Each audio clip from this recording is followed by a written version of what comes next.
Universitas. Esta palabra proviene del latín y define a toda comunidad que se organiza con cualquier objetivo. A partir del siglo XII, en Europa, su significado se aplicó para reconocer a los grupos de maestros y estudiantes que se unían por el derecho de enseñar y estudiar. Con el paso de los años, daría nombre a una de las instituciones más antiguas y complejas de la historia, la universidad.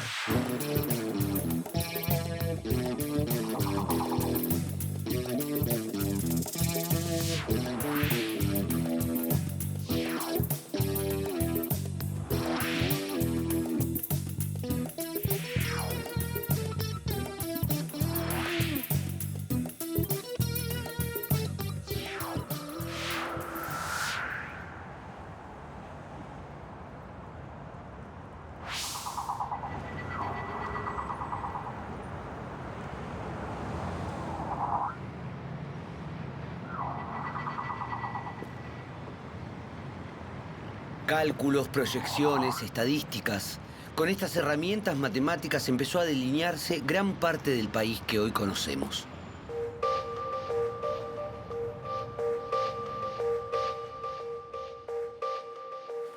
Las ciencias exactas hicieron su aporte al desarrollo de un Estado moderno.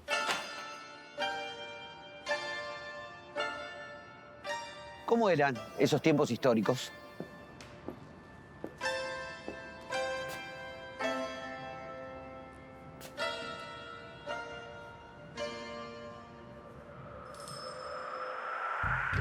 En 1820, en el mundo se expandía la revolución industrial.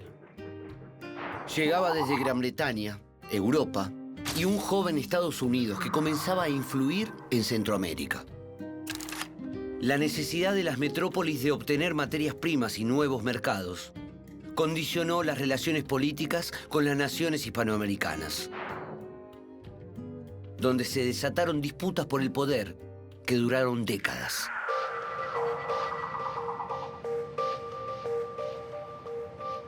En 1829, Juan Manuel de Rosas asumió la gobernación de Buenos Aires. Eran tiempos de guerras internas y también externas. Gran Bretaña y Francia intentaron penetrar los ríos interiores, lo que fue rechazado por la armada rosista y los criollos. Las potencias establecieron entonces un bloqueo económico que produjo fuertes restricciones presupuestarias. En ese contexto, la educación universitaria no fue una prioridad. En 1838, Rosas redujo el presupuesto de la UBA. Eliminó los sueldos de maestros y profesores e implementó un registro público de suscriptores, que eran personas de altos recursos que donaban dinero para la educación.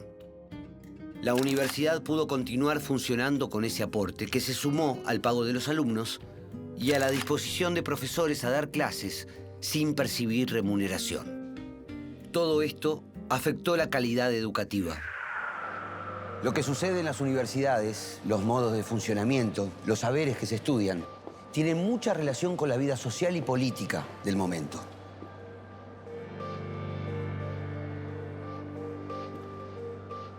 Hoy tal vez nos cueste imaginar que después de la independencia pasarían décadas hasta que fuéramos un país. Y pasarían muchas más todavía, hasta que lográramos tener un sistema universitario nacional. El gobierno de Rosas no logró consolidar la organización del país. En 1851, Justo José de Urquiza, gobernador de Entre Ríos, formó el Ejército Grande y con la ayuda del Brasil, Buenos Aires y algunos sectores del interior, derrotó definitivamente a Rosas en la batalla de Caseros. Al año siguiente, Bartolomé Mitre y Adolfo Alsina dieron un golpe de Estado que generó una profunda división. El Estado de Buenos Aires por un lado y las demás provincias por otro, nucleadas en la Confederación con capital en Paraná.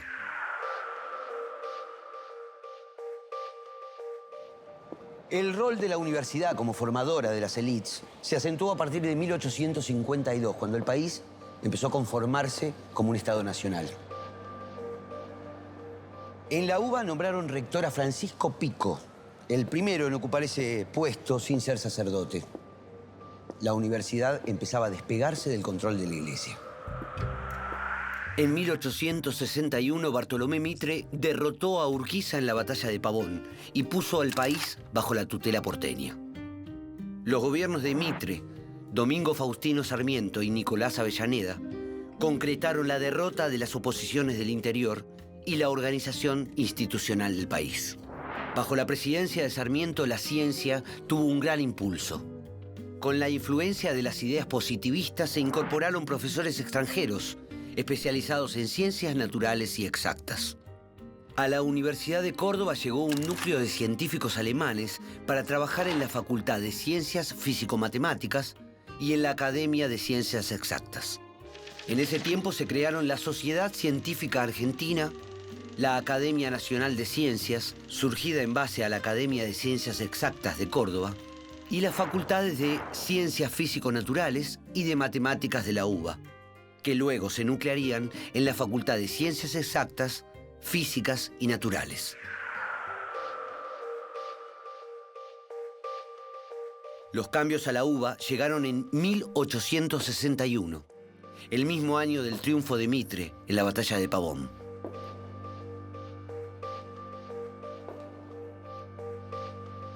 El rector, Juan María Gutiérrez, dictó un reglamento por el cual la institución sería gobernada por un consejo de catedráticos presidido por el rector.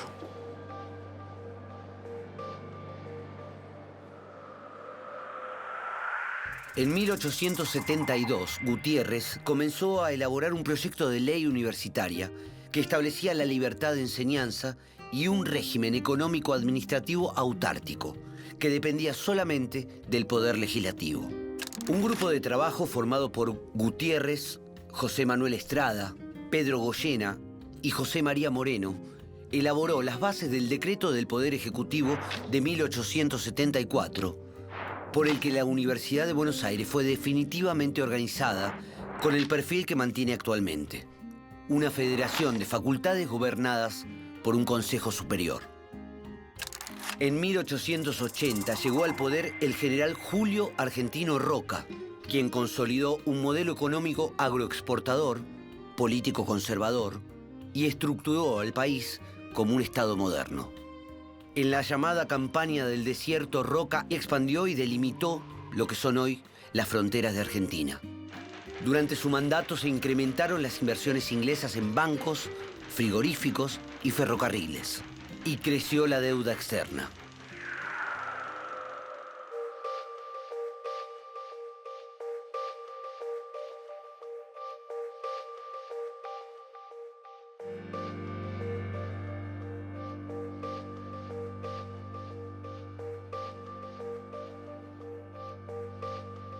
Las dos universidades existentes, que eran la de Córdoba y Buenos Aires, pasaron a depender del gobierno nacional, porque las provincias no habían podido mantenerlas. Su carácter era profesionalista y los títulos habilitantes eran otorgados por el Estado. En ese contexto, Nicolás Avellaneda, rector de la Universidad de Buenos Aires, presentó un proyecto de ley que se sancionaría en 1885. ¿En qué consistía la llamada Ley Avellaneda?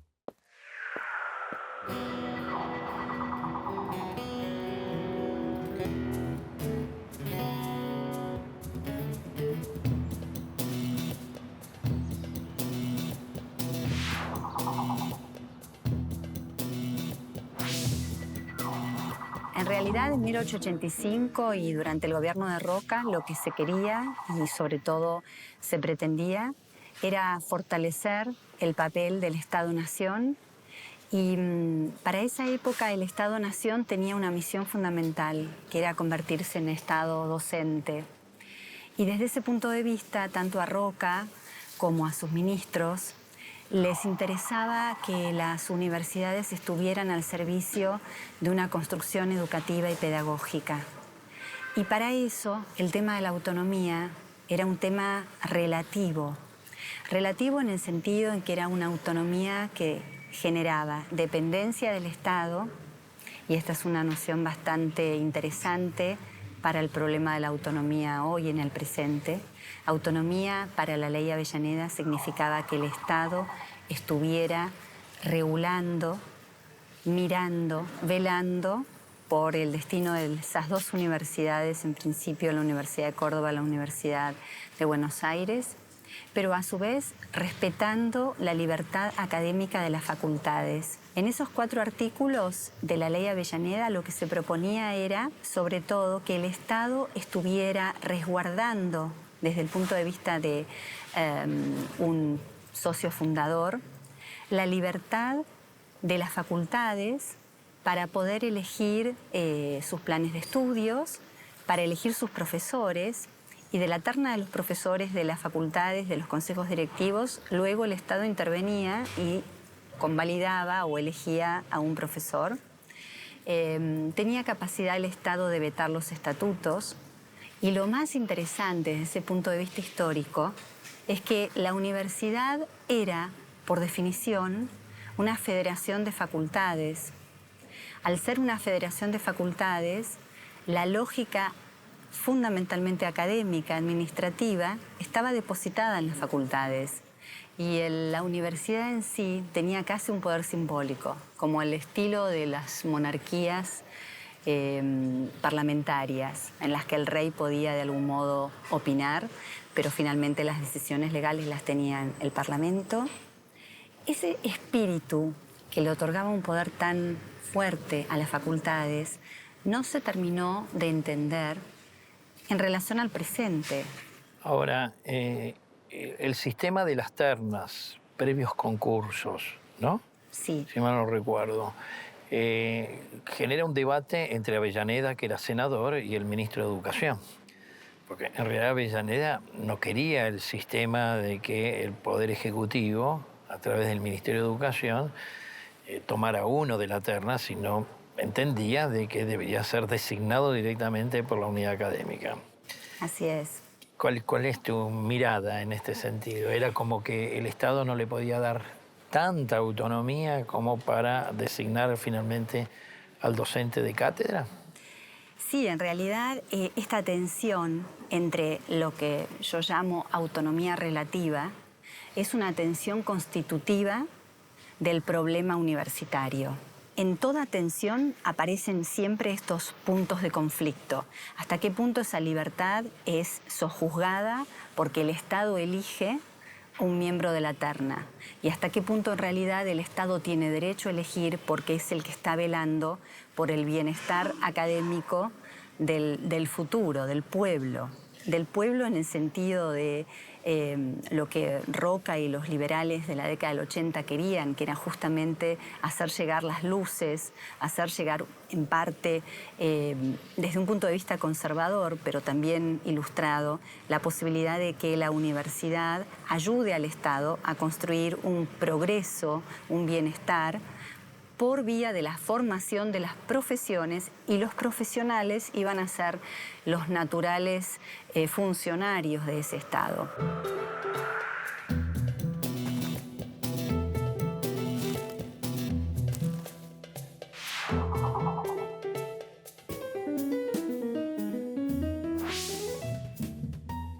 La ley establece, podríamos decirlo así, una autonomía ciertamente limitada.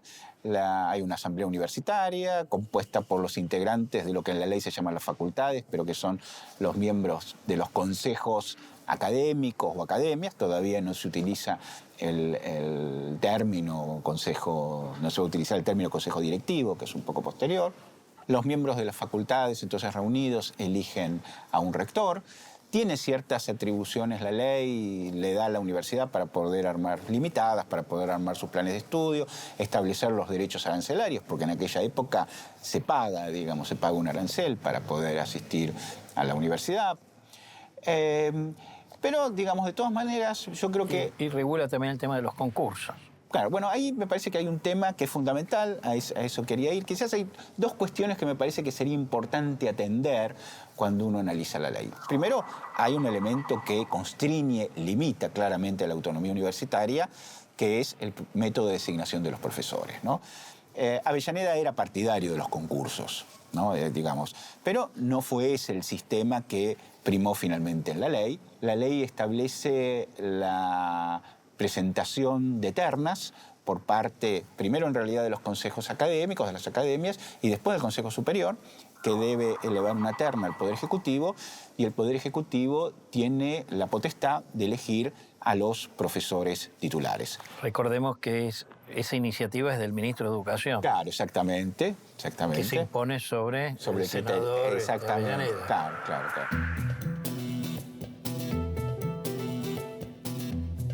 Efectivamente, hay unos testimonios fantásticos de Julio Argentina Roca, en el que él plantea que lo que forma parte de esa autonomía es dejar a las universidades el espacio de libertad para las dimensiones científicas y académicas. Yo creo que este tema, Juan Carlos, es un tema fundamental para entender la particularidad del sistema educativo argentino respecto del mundo en el que estamos insertos.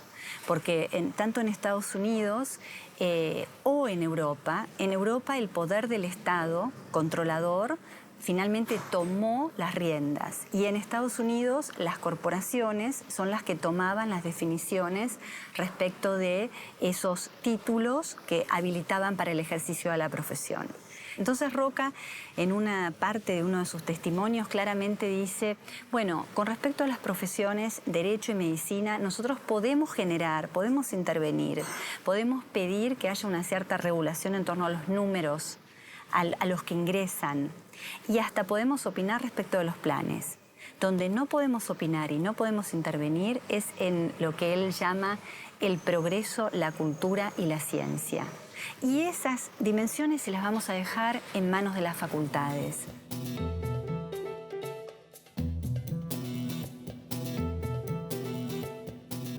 Uno se podría preguntar qué funciones cumplen las universidades en ese periodo en la Argentina. Y yo diría, podría suponer, bueno, investigan, hacen investigación científica. Yo diría poco y nada, digamos. No, sí. Esa no es la función de la universidad. Enseñan, sí, obviamente, digo, es una función central, obviamente, de una institución universitaria, pero tienen otra que es central, que es la habilitación, ¿no? Es decir, las universidades otorgan títulos que habilitan a un individuo para el ejercicio de una profesión liberal. Como iba a decir un estudioso de la situación universitaria de aquella época, Ernesto Quesada, son las instituciones que en nombre del Estado certifican la aptitud de un individuo para el ejercicio de una profesión liberal, ¿no? Rescatado de la reforma napoleónica del sistema universitario francés. Exactamente. En definitiva. Exactamente. O sea, mientras en la colonia brevábamos del sistema colonial español, a partir de la independencia, y particularmente en el sistema universitario, adoptamos el modelo francés, claro, no el modelo sajón. No. Obviamente, digamos, porque nosotros podemos encontrar otros modelos en el mundo que separan las dos cuestiones. Claro. Para nosotros es algo natural que estén unidas, ¿no? Es decir, porque vivimos en un sistema donde estas cuestiones, en verdad, donde la universidad cumple esa función, la vemos ya como algo natural. Cuando uno examina un poco y lo compara con otros sistemas, a veces la universidad, en algunos, se ocupan de la cuestión fundamentalmente académica y hay otras oficinas del Estado que se ocupan específicamente de la habilitación profesional. Acá no, acá es la universidad la que centralmente, digamos, cumple esa función de otorgar el título que habilita para el ejercicio de una profesión. En 1886, las universidades seguían siendo elitistas. Sobre una población de 4 millones en el país, en Córdoba solo asistían a clases 173 estudiantes y en Buenos Aires 602. Menos del 0,2 por 1000 de habitantes. Pero esta realidad pronto sería puesta en cuestión. A partir de la crisis de 1890 surgieron oposiciones al régimen. La Unión Cívica Radical luchaba contra la corrupción y reclamaba que hubiera un sistema electoral, mientras que los gremios socialistas y anarquistas peleaban por los derechos de los obreros. Las revoluciones radicales de 1893 y 1905 y el creciente descontento social plasmado en huelgas llevarían a un sector de la clase dominante a impulsar una reforma electoral. En 1912, el presidente Roque Sáenz Peña sancionó la ley que estableció el voto masculino, secreto y obligatorio. Por primera vez, todos los hombres tendrían el derecho y la obligación de elegir a sus representantes. Al mismo tiempo, el Estado Nacional impulsó la creación de instituciones científicas en áreas productivas y de defensa, ligadas a las tecnologías que demandaban las actividades económicas. Se dio así una expansión del sistema universitario. En 1889 se creó la Universidad de Santa Fe. En el diseño original se preveían 3 facultades: Derecho y Ciencias Sociales, Ciencias Físico-Matemáticas y Teología, aunque solo logró hacerse funcionar a la de Derecho. En 1912 se fundó la Universidad de Tucumán, que comenzó a dictar cursos en 1914 y estaba orientada al desarrollo de los ingenios azucareros. La Universidad de La Plata, que había sido creada en 1905, tuvo un proyecto orientado específicamente a la investigación científica.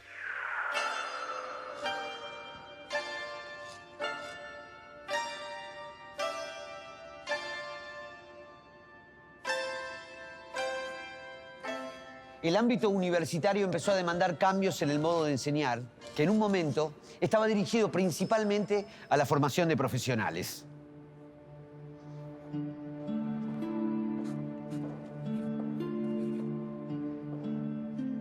Por eso se introdujeron prácticas pedagógicas relacionadas con la investigación científica, como el curso monográfico y el seminario. En 1897 se había creado en la ciudad de La Plata una universidad provincial conducida por Dardo Rocha. Sobre la base de esa universidad y el museo de la ciudad, Joaquín B. González concibió la Universidad Nacional de La Plata. Propuso la creación de un colegio nacional dependiente de la universidad e ideó actividades de extensión para difundir los conocimientos que se generaban.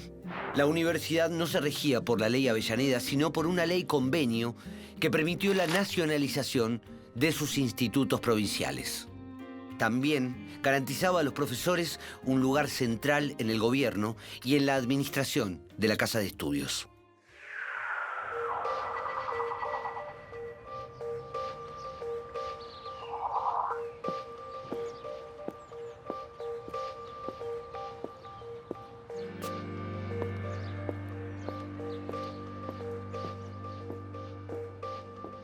La Plata se transformó en una típica ciudad universitaria con una comunidad académica mucho menos tradicionalista y conservadora que la de Buenos Aires y Córdoba. ¿Cómo era su universidad?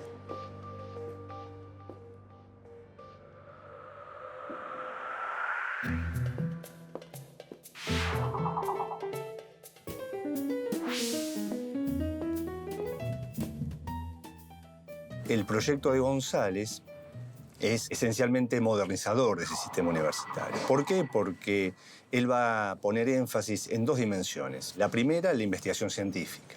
Intentar crear unidades académicas que impulsen la investigación científica en Argentina. Y por otro lado, la segunda gran dimensión de este proyecto de universidad que tiene González es vincular esa nueva universidad que se crearía en La Plata con el sistema productivo agropecuario bonaerense. Es así que se impulsa la creación en torno a las instituciones previas que yo comenté, es decir, el Observatorio Astronómico, se impulsa allí el estudio de las ciencias astronómicas, se impulsa en el Museo de Ciencias Naturales el estudio de las ciencias naturales y otro conjunto de disciplinas, y la formación de nuestros primeros biólogos, botánicos, zoólogos, la formación de físicos. Se va a crear un instituto de física en La Plata hacia 1909, que es muy importante porque además se contrata a especialistas alemanes, es decir, físicos alemanes van a llegar a La Plata para desarrollar este instituto, esta institución. Por ejemplo, Emil Bosse, que lo va a encabezar inicialmente. Y uno lo ve claramente este perfil de vinculación con el sistema económico productivo bonaerense, con la incorporación de una facultad de agronomía y veterinaria. Los médicos veterinarios y los ingenieros agrónomos van a ser piezas claves para la gestión, por un lado, del sistema productivo, es decir, vinculándose a empresas agropecuarias, a la sociedad rural, al Ministerio de Agricultura, es decir, desde el punto de vista del Estado. Y fundamentalmente se va a impulsar que en ese espacio, en ese ámbito científico, que es la Facultad de Agronomía y Veterinaria, se impulsa la investigación en relación a las enfermedades que afectaban los vegetales de producción, es decir, las plantas de producción y los ganados, como puede ser el ganado vacuno, esencial en ese momento para el desarrollo de la economía pampeana y de interés para los sectores corporativos como era la sociedad rural argentina. Cuando uno mira en perspectiva, es decir, los resultados en el desenvolvimiento científico, académico, ve que hay claroscuros. ¿En qué sentido lo digo? En que va a haber una importante matrícula, el estudiantado busca, por ejemplo, otra vez la Facultad de Ciencias Jurídicas para cursar Derecho, para recibirse de abogados. Va a tener peso también, por ejemplo, la carrera de farmacia inicialmente. Y son menos buscadas las carreras que tienen que ver con las ciencias físicas, las ciencias naturales, la astronomía. Es decir, la formación de peritos agrícolas ganaderos fue baja a lo largo de todo este periodo. Lo que muestra es que el proyecto de González, de una universidad esencialmente que colocaba su énfasis en lo científico, en la investigación experimental y en lo productivo, mostraba distancia con el modelo original planteado.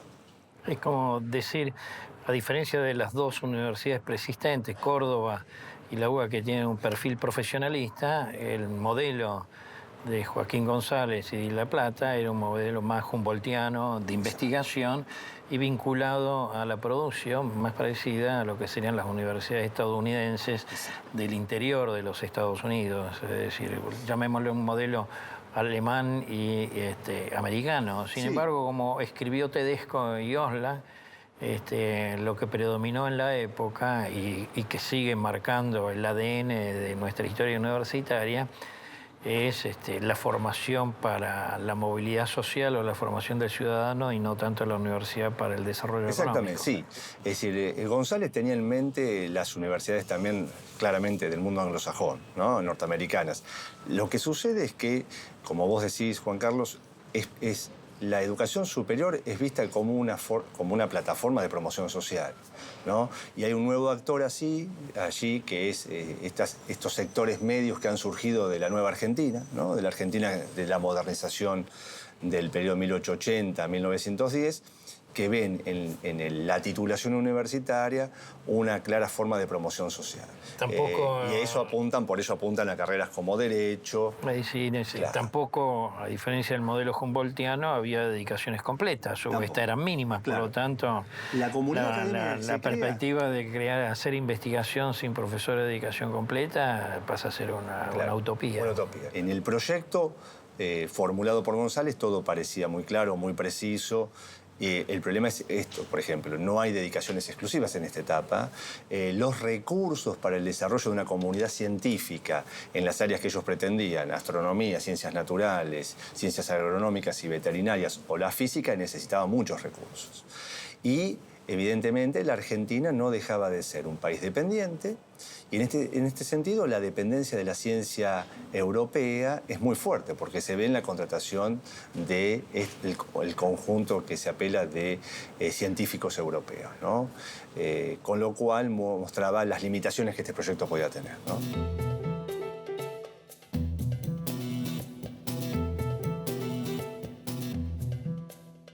Yo diría médicos, abogados, obviamente, en un muy segundo plano ingenieros. Eso es lo que forma la universidad. Y ahí hay que tener en cuenta algunos aspectos también. Vos mencionabas antes el peso del modelo napoleónico.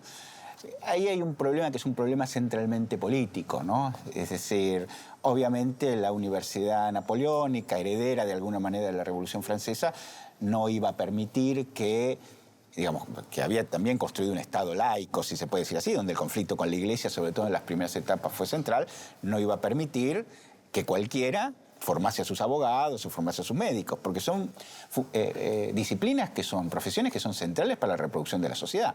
Entonces el control ideológico y político, y el episodio de José Manuel Estrada, la expulsión de los sectores católicos lo muestra claramente, el Estado hace, digamos, a través de los mecanismos que le propone la ley, como la designación de los profesores, establece el control sobre lo que se va a enseñar, ¿no? Sobre los contenidos de la enseñanza. Tenemos la ley 1420, que establece la enseñanza laica, y continúan las polémicas ya ingresando al nuevo siglo, a propósito de los intentos de constitución de universidades libres, básicamente confesionales, que no prosperan en las primeras 2 décadas del siglo XX. Sí, yo diría, ahí nuevamente hay un problema. Yo digo, quizás el problema no está tanto en que puedan enseñar o no, porque cuando uno quizás se remonta a periodos más posteriores, ¿no? Uno puede encontrar instituciones que en algunas disciplinas, en filosofía,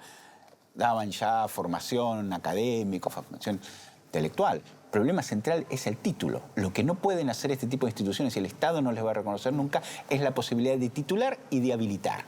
Ese es el problema central. Ahora, eso está vinculado a los dos títulos de las 2 profesiones que son las destacadas en la época: abogado y médico. Y médico, sí, porque si hubiera sido físico, sociólogo, politólogo, etcétera, nadie hubiera entrado en ninguna discusión. De hecho, cuando la primera universidad privada, la católica, se abre en 1910, el problema es que quiere formar abogados. Claro, entonces ahí viene, eso estaría prohibido, porque esos abogados no pueden ejercer la profesión. Exactamente, ese es el problema del control de los contenidos de la enseñanza, es un problema de control ideológico y un problema político. Este es un Estado que, aunque con limitaciones, establece esa separación con la Iglesia, ¿no? Entonces ahí, digamos, el control de los contenidos ideológicos de la enseñanza es fundamental. Pero déjame agregar una cosa que yo creo que es importante. El tema del profesionalismo, el tema de la orientación casi exclusiva de las universidades en una orientación profesionalista, podría encontrarle raíces históricas, quizás podría encontrarle hasta raíces en la época colonial, algo de lo que nosotros habíamos conversado antes. Pero también hay un elemento fundamental que es la presión de la sociedad, ¿no? Es decir, los jóvenes que están en condiciones de acceder a la universidad lo que quieren es fundamentalmente un título profesional, ¿no? Entonces ahí la presión social es fundamental para poder entender esta orientación que tiene la universidad. Y eso se debe, podríamos decirlo quizás simplificadamente, a distintas razones, pero quizás hay 2 que son importantes. Obviamente las materiales, ¿no? Es decir, la recompensa material que en términos materiales esta sociedad le da a los títulos profesionales, pero también la recompensa en términos simbólicos, ¿no? Es decir, el prestigio que en estas sociedades tienen los que ejercen este tipo de profesiones, e indudablemente también en una sociedad de inmigrantes, en una sociedad en la cual el ascenso social se convierte, digamos, en un objetivo central de muchos de las familias de inmigrantes, el proyecto para sus hijos, que retrató maravillosamente Florencio Sánchez en Mi hijo el doctor. Bueno, esta cuestión, digamos, del acceso a la universidad y la posibilidad de acceder, digamos, al título profesional es central, ¿no?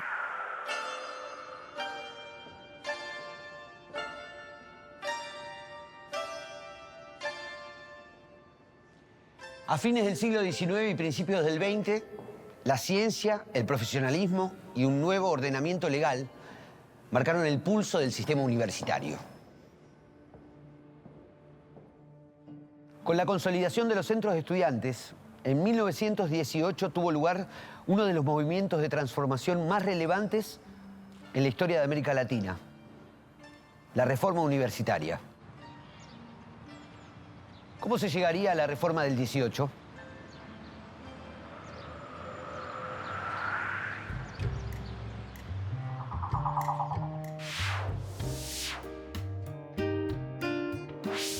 La Reforma decía, la universidad le debe a la sociedad su existencia, sus gastos, sus cosas. No puede ser una torre de marfil donde estemos discutiendo el sexo de los ángeles y recibiendo los fondos de la sociedad para no servirle para nada. Entonces tenemos que servirle y ocuparnos de los temas sociales, de preocupación social universitaria.